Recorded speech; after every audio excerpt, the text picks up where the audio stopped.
Assalamu alaikum wa rahmatullahi wa barakatuh, page 23.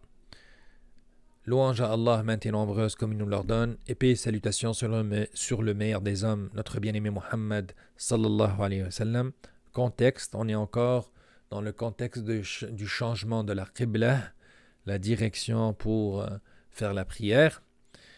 Et dans la page 22, on a vu comment certains de Banu Israël et certains des gens du livre en général, c'est-à-dire Banu Israël, les juifs et les chrétiens, ou les chrétiens, et certains des arabes se sont moqués du prophète alayhi salatu wassalam lorsque Allah lui a ordonné de changer la qibla qui était en direction de Jérusalem et maintenant en direction de la Mecque. Et nous continuons dans ce contexte.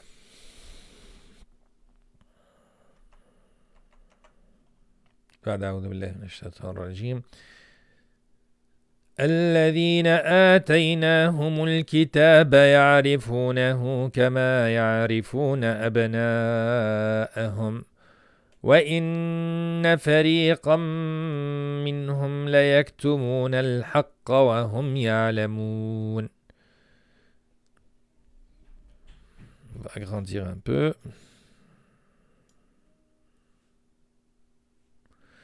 Ceux à qui nous avons donné le livre, c'est-à-dire les chrétiens et les juifs, le reconnaissent comme ils reconnaissent leurs enfants. Or, une partie d'entre eux cache la vérité alors qu'ils la savent. Contexte. Le prophète alayhi salam a été ordonné de changer la qibla et certains juifs ont dit, et certains chrétiens aussi, ils ont dit que vous avez bien vu qu'il a choisi notre qibla au début, c'est-à-dire de se diriger vers Jérusalem. Et maintenant, il a choisi de se distinguer de nous. Il s'est dirigé vers la Kaaba parce que c'est là parce qu'il est né à la Mecque et maintenant, subhanallah, Allah leur dit, non, arrêtez de tisser les mensonges. Vous le savez comme vous savez vos enfants. Et l'un des compagnons du prophète alayhi salatu wassalam avait demandé à l'un des rabbis qui s'était converti à l'islam, est-ce que vous le savez vraiment que c'est Mohammed qui doit se diriger vers la Kaaba tel que Ibrahim l'a fait? Il lui a dit oui, nous connaissons bien cette vérité que Ibrahim a bâti la Kaaba parce que Mohammed n'a pas choisi la Mecque parce que c'est là où il est né. C'est Allah qui lui a ordonné de se diriger vers la maison que Abraham avait bâtie. Et lorsqu'il lui a posé la question par rapport à ce que vous savez ça mieux que vous connaissez vos enfants, et là il lui a répondu oui, parce que nous savons que Mohammed ne vient qu'avec la vérité, alors que Dieu sait qu'est-ce que nos femmes ont fait. Puisse Allah faire que nous soyons des gens pieux.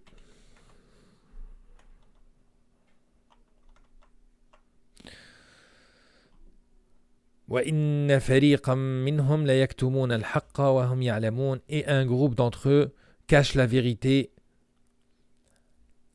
alors qu'ils la savent. الْحَقُّ مِنْ رَبِّكَ.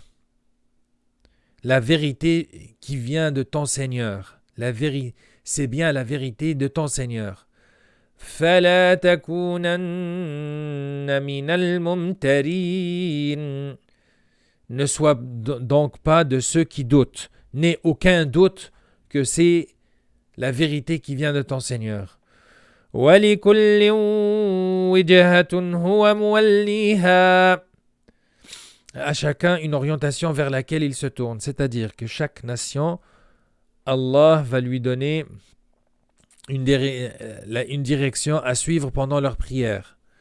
فَاسْتَبِقُوا الْخَيْرَاتِ. Rivaliser donc dans les bonnes œuvres.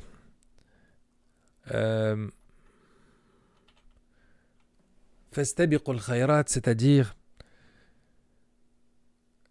faites les bonnes œuvres et c'est ces bonnes œuvres-là que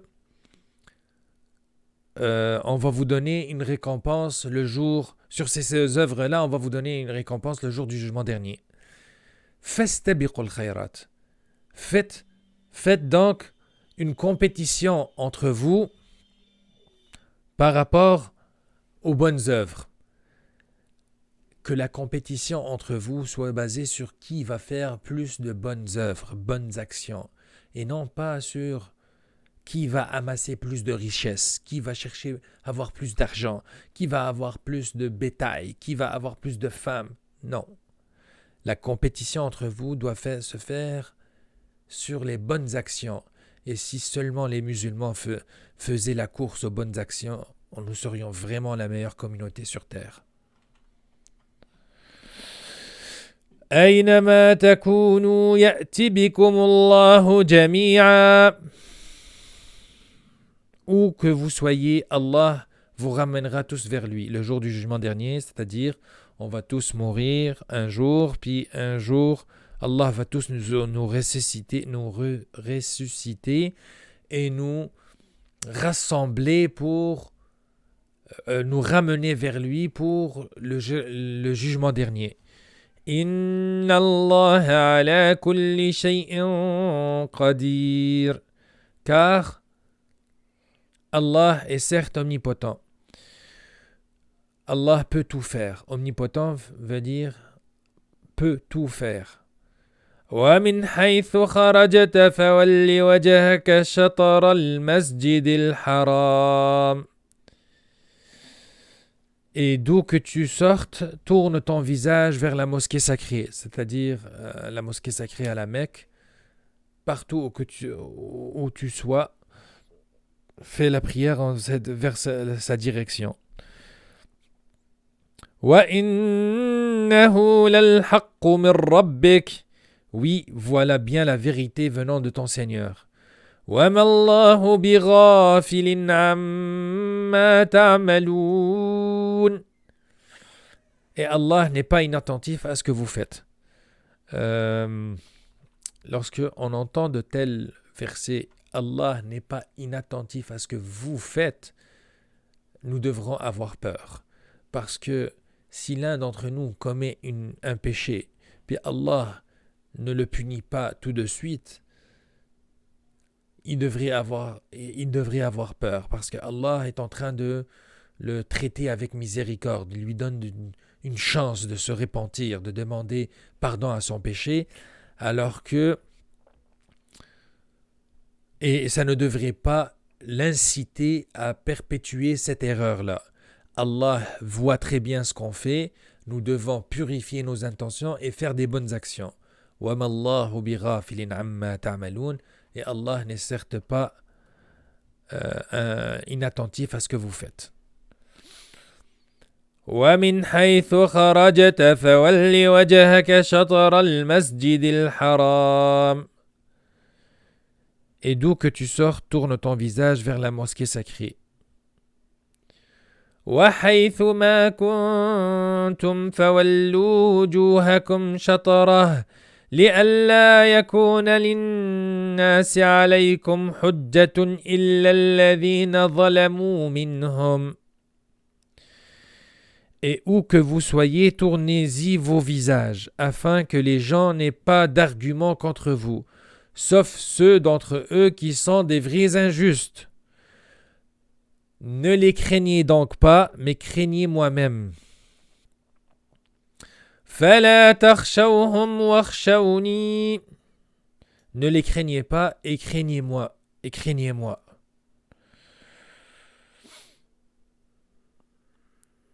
Mais craignez-moi pour que وَلِأُتِمَّ نِعْمَتِي عَلَيْكُمْ وَلَعَلَّكُمْ تَهْتَدُونَ. Mais craignez-moi pour que je parachève mes bienfaits à votre égard et que vous soyez bien guidés. Subhanallah, ici, on a un principe. C'est que pour réussir dans la vie, il faut surmonter ses peurs. La peur de comment les gens vont nous juger, qu'est-ce que les compétiteurs vont faire contre nous, qu'est-ce que les ennemis vont faire contre nous. Non. pour réussir, il faut surmonter ses peurs. Mais pas surmonter ses peurs pour devenir arrogant et et se sentir invincible. Non. Il faut surmonter la peur des autres et avoir seulement la crainte d'Allah. Craindre que Allah ne soit pas satisfait de nous ou bien craindre que Allah ne nous aide pas à réussir. On ne doit pas craindre les gens, mais plutôt craindre Allah. Et celui qui se focalise à craindre Allah et agir sur terre, ceux-là vont réussir, Inch'Allah. Et c'est pour ça qu'Allah nous dit وَلِأُتِمَّ نِعْمَتِي عَلَيْكُمْ et que je parachève, comment Hamidullah l'a traduit, et craignez-moi pour que je parachève mon bienfait à votre égard et que vous soyez guidés. La force, elle vient de l'intérieur. Avoir la foi, craindre Allah et continuer son chemin. Il ne faut pas que les craintes et les peurs et les phobies deviennent un frein, que ça devienne un élément paralysant. Et Allah aime ceux qui le craignent, mais qui s'appuient sur lui et continuent à avancer dans la vie. كما أرسلنا فيكم رسولا منكم يتلو عليكم آياتنا ويزكيكم. Ainsi nous avons envoyé parmi vous un messager de chez vous, ou bien des vôtres, qui vous récite nos versets, vous purifie, vous enseigne le livre et la sagesse, et vous enseigne ce que vous ne saviez pas. وَيُعَلِّمُكُمُ الْكِتَابَ وَالْحِكْمَةَ وَيُعَلِّمُكُم مَّا لَمْ تَكُونُوا تَعْلَمُونَ. Alhamdulillah. Bon. Allah nous dit que parmi ses bienfaits sur nous, c'est qu'il nous a envoyé un prophète messager des nôtres. Pour les Arabes, c'était un honneur d'avoir le dernier messager, alors que la majorité des autres messagers ont été dans Banu Israël. Et Allah leur rappelle ce bienfait qu'il leur a envoyé un messager. Mais ce messager n'est pas juste pour vous, les Arabes, mais plutôt pour toute l'humanité. Qu'est-ce que ce messager va vous apprendre? وَيُعَلِّمُكُمُ الْكِتَابِ. Et il va vous apprendre le livre, c'est-à-dire le Coran.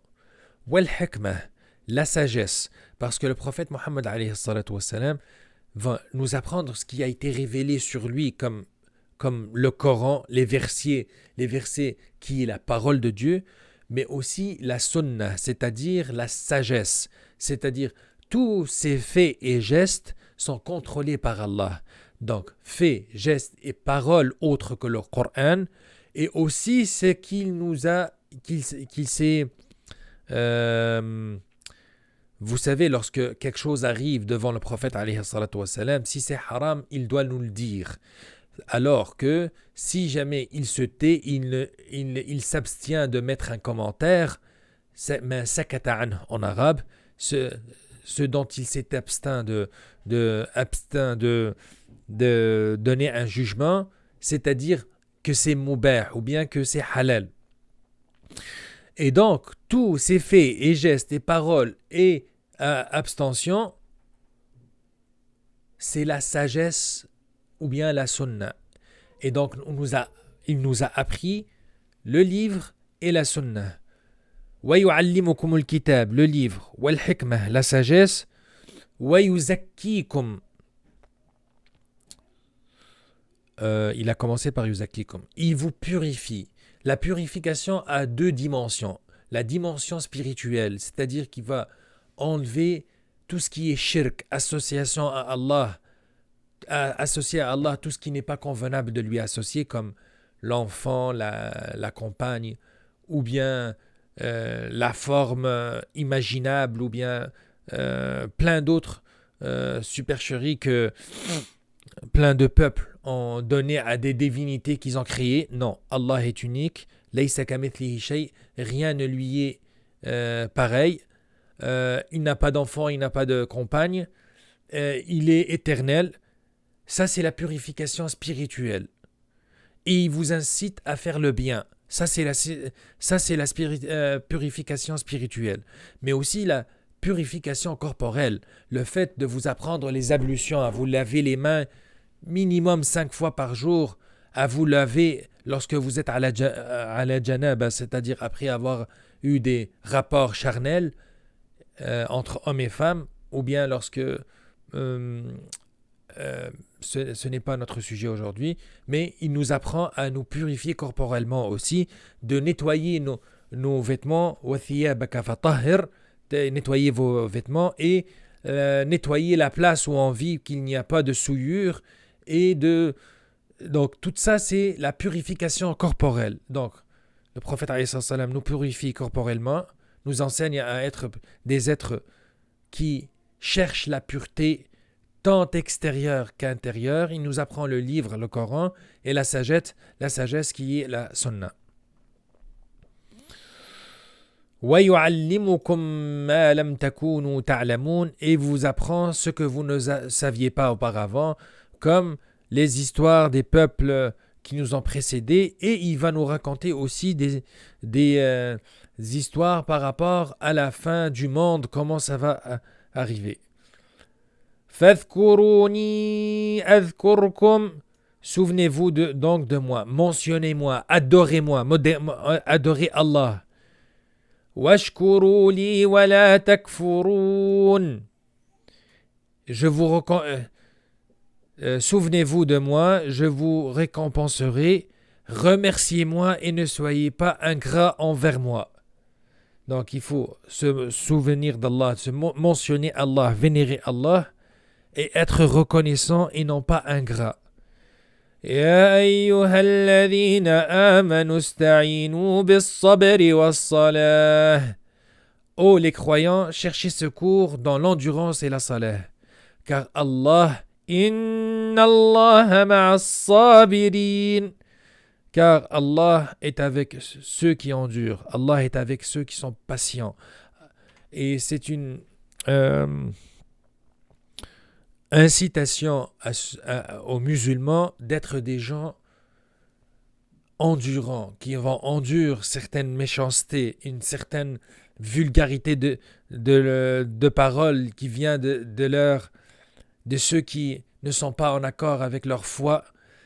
Et peut-être aussi un message ici aux Arabes, parce que les Arabes, on est très courte mèche, on s'énerve très vite, on est une communauté très très émotionnelle. Les Arabes se fâchent vite mais se calment vite aussi. Les Arabes sont des êtres très très émotionnels et Allah leur dit soyez patients, soyez endurants, ne soyez pas ne soyez pas ingrats, ne soyez pas impatients, car Allah est avec ceux qui endurent. Allah est avec ceux qui sont patients. Puisse Allah faire que cette traduction soit louable et qu'il n'y ait pas trop d'erreurs. Puisse Allah faire de nous des gens pieux. Si vous avez des commentaires, laissez-les dans la section commentaires. Puisse Allah vous bénir. Wassalamu alaikum wa rahmatullahi wa barakatuh.